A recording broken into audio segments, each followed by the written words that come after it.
Welcome to In Their Words, a UPMC Pinnacle Foundation and UPMC in Central PA podcast that brings you authentic stories of healing, hope, and gratitude.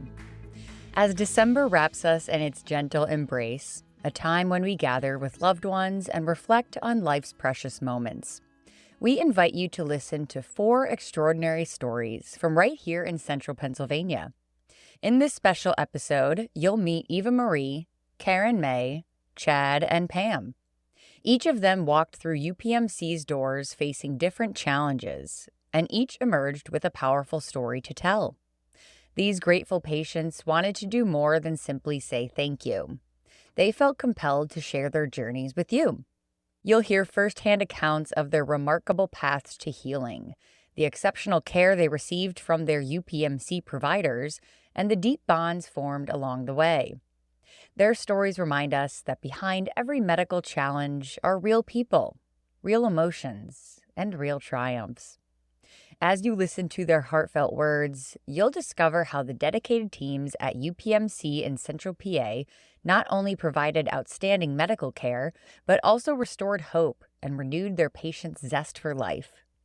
Join us for these moving testimonials that capture the true spirit of healing and gratitude.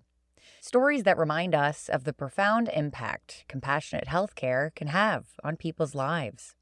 So my name is Karenmay Marshall. I started at Women's Behavioral Health probably 3 years ago. On January 3rd, I was diagnosed with stage 3B breast cancer. I had just lost my mother to ovarian cancer in October the year prior. 2 days after New Year's, here I'm also being diagnosed with cancer. So I decided that I needed help and I wanted to talk to someone. I was referred to Dr. Silver's office. At the time, it was just him and his wife. They hired Virginia Getz. I probably was one of her first patients there at the center. And she really helped me coping and dealing with my trauma because I was dealing with the death or loss of a parent. Then I was being what I thought was another death sentence, being diagnosed with cancer. Decided that I'm going to give therapy a chance. I've been to therapy before as a child. My childhood, my mother was an alcoholic, and the experience that I had with Virginia was definitely very different. It was a great relationship. It was almost like a friendship, but a therapist at the same time. She worked on gaining my trust. It led to me definitely opening up and healing the way I need to. And eventually I learned that part of who I am or the way I react to certain things in life was because of my past childhood traumas. We all have a little girl inside of us. I don't want to dismiss her because for me, she kind of had to grow up fast and then use my adult self and definitely, make better decisions. I guess I didn't even realize how just being diagnosed with cancer, how that for whatever reason, I felt like my world blew up. Oh my goodness, my volcano was erupting, everything, all my cards were on the table. I didn't know how to move on, how to do anything. I wish there were more of her to go around for everyone to experience. Honestly, as a mom, I have 2 children and my son is a teen, and I often say to him, hey, would you like to go to therapy? And he's like, no, Mom, why? I was like, I don't know, you never know. For me, I'm always trying to advocate therapy is necessary, especially in the African American community. We don't go to therapy. It's like a bad thing almost. It's like the stigma, that's not for us. I had my surgery in February, and in March, I was scheduled for my first chemo treatment and my husband was able to come in. And my second visit, we were shut down. I still was able to go to chemo, but I was the only one who couldn't go in. So my husband would drop me off, come back for me. So it felt like I went through the journey by myself. My kids, we were homeschooling, right? Because everything had shut down. And I would come back from chemo and I would be hurting or in pain. And my kids had to sit there and watch this courageous, loving person that they knew suffer. I lost my hair, I lost my eyebrows, I lost hairs on my body, and to the point where I couldn't go outside because just the air hitting my skin will itch me or irritate my skin because I didn't have the hairs to protect me. And I think that was traumatic for them. I think when programs like these are offered, it shows others that you're not alone. Because a lot of the times, a lot of people feel like, why me? If they believe in a God or a spiritual being, they'll say, why me, God? Or why I have to go through this? but you're not the only person. When I was in group, other people's stories and journeys, I guess, helped me understand that I'm not alone and it's okay to talk about it. And that's how you heal. You know, it's a good way to give back because you'll help people heal in the long run. I want to say the entire UPMC staff, from when I was diagnosed in my gynecologist's office, my surgeon, my plastic surgeon, I had Dr. Wolf as my surgeon, my plastic surgeon was Dr. D'Agostino. I feel like everyone I came in contact with, you had different nurses throughout, they were all so loving and caring and understanding, and they were always happy and smiling. And so everyone on the UPMC staff, I think, helped me along through my journey, because I think if it wasn't for them being encouraging, I was treated with the care and respect that I needed. When I say the entire UPMC campus and staff, like throughout my journey, was great, is not even an exaggeration. Just warm, friendly, inviting environment. At UPMC West Shore, every hallway holds a story. Just one of the many inspiring journeys is Pam's, a testament to how healing can come full circle. My name is Pam Freeland. I'm a volunteer, West Shore Hospital. Thanks to Paulo Olivero, who helped me out. I love what I do. I'm in Medical Building 1, Entrance 5. I have been here going on 2 years. I work Monday, Wednesday, Friday. I am giving back to the hospital because this is the people who saved my life. The story, how I got here, my husband passed away. He was my whole world. I became an alcoholic. Alcohol was my best friend. And then one night in December, I went to the bathroom a week before Christmas and I threw up. And from the waist up, I went numb. I knew I was in trouble, called my neighbor. He came over and I came to the emergency here. I almost died. I had tubes all over me. Dr. Moritz was my surgeon. Of course, the night this happened at the ER, I just found out that Dr. J. Jaddy, he was the first one rushed in. I don't recall the first 2 weeks I was in ICU. I had to tear my esophagus from drinking. Spent 44 days here.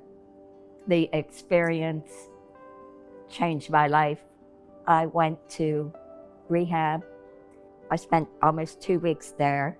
The Helen Simpson rehab was just wonderful. I realized that there was a world out here. I need to get out and do something. And I said, the people at West Shore Hospital and the surgeons saved my life. I mean, I need to get back. They gave me Paulo Olivero's phone number. And I said to Paulo after a week, I can't do that. There's no people. He said, how about coming over to Medical Building 1, Entrance 5, and being the greeter? I've been here ever since. I love the people. I mean, helping them.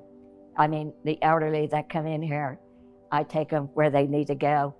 I give them wheelchairs. I get them out of their cars. It's like my second home. And I got something now to look forward to. I'm not at home. I've been alcohol-free for going on 2 years. It's, to me, everything. And, you know, giving back for the people that saved my life. I take a bus here, and I do thank Rabbit Transit. I have an eyesight problem. I did have surgery, and Dr. Farrell, up on the second floor here, was my surgeon. They pick me up in the morning. I get antsy because I want to get here on, even though I don't get paid for this. I do pay Rabbit Transit $15 a day to get here. They are awesome. I would say, especially for the people out there who think their life is nothing, meaningless, whatever, volunteer, do something, because I will never regret reaching out to Paulo and doing this. I mean, even if it's not a hospital, I would say do it because it's life-changing. And there's so many people out there. I never thought in my life I'd be doing this. Volunteer, please. It's a rewarding feeling. I would especially like to thank Dr. Moritz. He's up on the third floor here. Dr. Brady, Dr. Chachati. I want to say to them three, thank you very much. I wouldn't be here without you. Sometimes the most extraordinary connections are forged in our most challenging moments. For Evamarie, what began as a medical journey became a story of divine timing and unexpected blessings. Evamarie Holland. I've been married to my husband, Rob, for 47 years, coming up in August. I have 2 boys. That's Anthony in Florida, and Joseph is here in Mechanicsburg. He lives about 8 minutes from me. He has 2 boys, Parker and Chase, the love of my life. I am a baker. I used to own my own catering business. I also am a part-time learning support teacher for Mechanicsburg School District. I get calls whenever they need me. My dad passed away when he was 58 years old of complications from diabetes. He died of a massive heart attack. This is why this comes full circle. My mother is diabetic. God bless her, she's 92 years old. She lives behind me and I take care of her. I decided in my life, I did not want to go down the route my father did. He lost his eyesight. He was on kidney dialysis, he had neuropathy, and he died of a massive heart attack. July 31st, 1986, we'll always know that date. So I became diabetic 10 years ago, and I found out myself. My son, Anthony, the one who lives in Florida, had come home from one of his trips. I said, you know, Anthony, you gained a lot of weight. I worry about diabetes in our family. I said, let me take your sugar. I always have a glucometer on hand because my mom, whenever she's here, I have stuff for her. So I took his blood sugar and it was normal. He said, well, what's yours? I said, oh, don't worry about me. I don't have anything. I took my blood sugar. It was 160. That's when the red light went on. I thought, great. So I called UPMC. So then I had met various endocrinologies in my life. Nobody could help. Then when I met Dr. Joshi, I thought, well, she's my answer. She's going to put me on Ozempic. I've never heard of it. Okay, that's a once-a-week shot. I started with that. What she kept telling me was, Evamarie, stick with it. So I was in my regular doctor's office, my PCP, Dr. Bell. She said to me, Evamarie, do what you're doing. You're doing good. Follow the diet. You're doing good. I was eating very little. I said, okay. I came out of her office. I was sitting at the front, at the receptionist to make another appointment. And I was telling the girls, I said, I don't know what to do anymore. This weight is ridiculous. Well, Kim, the office manager, overheard me. And she said, Evamarie, can I see you a minute? Come in my office. How do you feel about your diabetes? I said, don't even get me started. And then the tears came. She goes, well, I think I have good news for you. I said, what? She said, well, I've been interviewing Dr. Saruji for the last 3 months. I think she can help you. I went, are you kidding me? She goes, Eva, give her one visit, just one visit. She looked at my books because I have plenty of diary books that I have kept over the years. She looked at my book and she said to me, Evamarie, I want you to go home. For 2 weeks, I want you to write everything that goes in your mouth. So I go back to her and she looks at the book and she said, well, first of all, you're not eating enough. She said, I am going to strip you of everything and you might get sick. She said, but trust me, stay with me. I know this is going to work. I came out of her office. I looked up and I thought, is this my answer? Is this the answer I've been waiting for? Okay, went back, kept a diary, wrote everything down that I ate, no fruit that week. And she said to me, you're still not eating enough. I went back to her 2 weeks later. I started losing weight. I was like, I come out of her office. I was so happy that I had dropped 8 pounds in 2 weeks. I was like, oh my God, the angels, I can hear them singing to me. Is this my answer? She's my angel in disguise. And I have always told her that from day one, because now the weight started coming off. And I started to get closer and closer to 100 pounds. My insulin started to drop, went from 160 to 140 to 130. I'm thinking, this is great. Now I'm down to 35 units.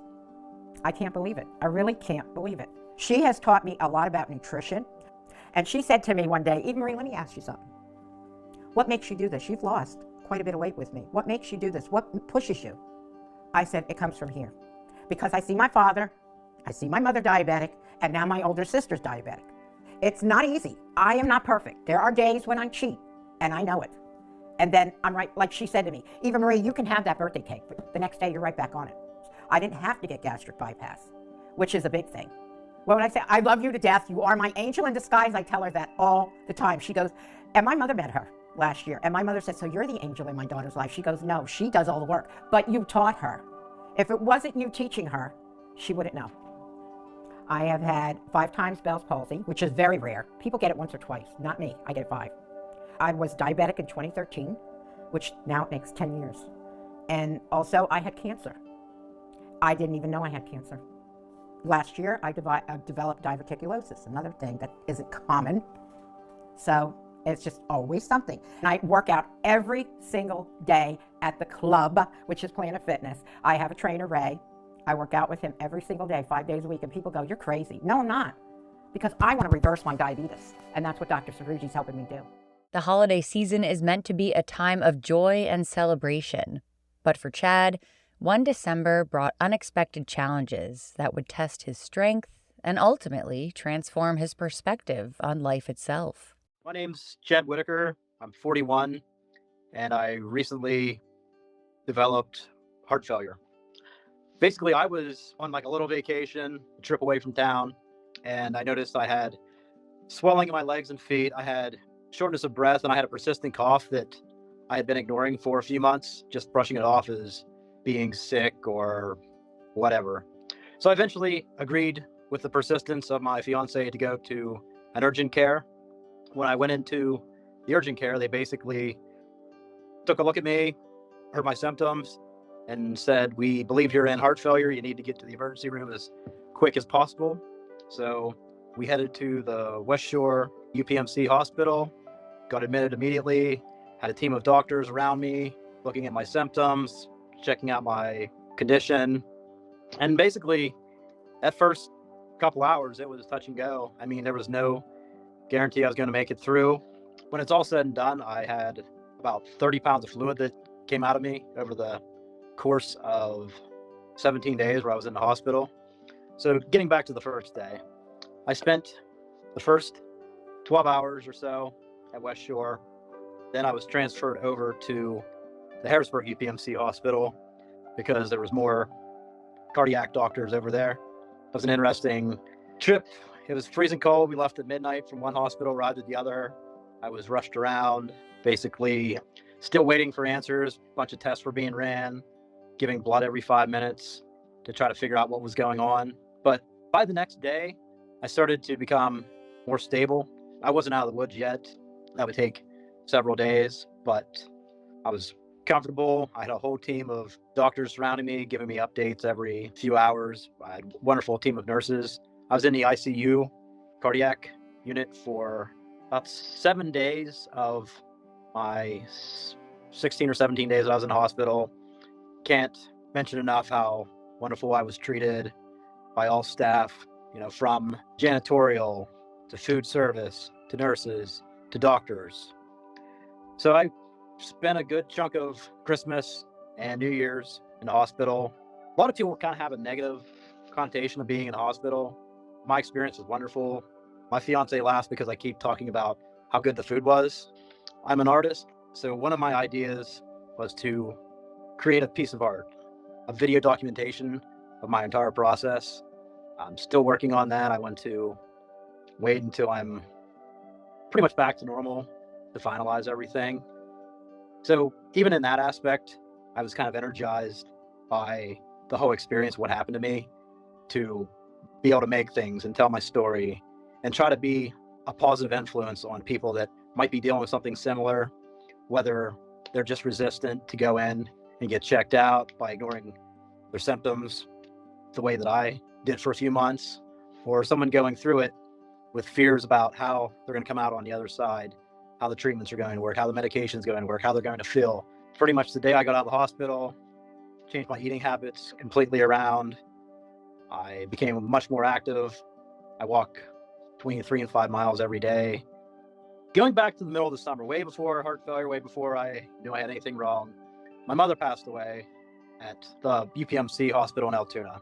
And even back then, I remarked on how wonderful the nursing staff were, the doctors, how everyone was in a good mood. I nominated a few nurses for the Daisy Award. And at that point, I felt like something was missing from my life. So the idea of volunteering popped into my head, but I didn't know what aspect. I thought about maybe volunteering in a nursing home or something similar. I think the first week that I got home, I submitted an email over to Shonda. We had a conversation on the phone where she went over all the details, explained how things worked. And the one option that she threw out there was actually being, I believe the term's liaison, on one of the floors where you kind of interact with patients. If they need a magazine or a book or something like that, you get it to them. But the main thing was just being there to talk, being there to provide some company to maybe somebody that doesn't have a lot of visitors. And surprisingly, I'm going to hopefully get to volunteer on my floor at the Harrisburg Hospital, where I spent the second half of my visit, the cardiac unit, non-intensive care. So the main reason I'm doing this is to give back, to try to make a difference, to try to brighten up someone's day and make a rough experience a little bit better. But it's also a little bit for me to try to keep that feeling of gratitude, of being positive towards life, that feeling that I'm given this chance and it's something that I need to like really respect, like the chance at having, more years of my life to live and opportunities to do more. I think that volunteering will be a great way to keep that mindset, seeing others going through what I went through, keeping it fresh and not letting myself become jaded again to how I was before this whole experience. As we close this episode of In Their Words, we've heard remarkable stories of healing that remind us how a medical journey can transform not just bodies, but hearts and lives. From Pam finding her calling as a volunteer to Chad's profound holiday awakening, each story speaks to the extraordinary impact of compassionate care. These grateful patients choose different paths to express their appreciation, but all of them remind us that gratitude has the power to create ripples of positive change throughout our community. This holiday season, you too can be part of this continuing story of hope and healing. If you've experienced life-changing care at UPMC in Central PA, consider sharing your own journey. Visit upmcpinnaclefoundation.org to tell your grateful patient story. Remember, your words of thanks mean everything to those who have dedicated their lives to healing and bringing hope to others. In this season of gratitude, there's no greater gift than letting someone know they've made a difference in your life. From all of us at UPMC Pinnacle Foundation and UPMC in Central PA, thank you for listening to these powerful stories of healing, hope, and gratitude.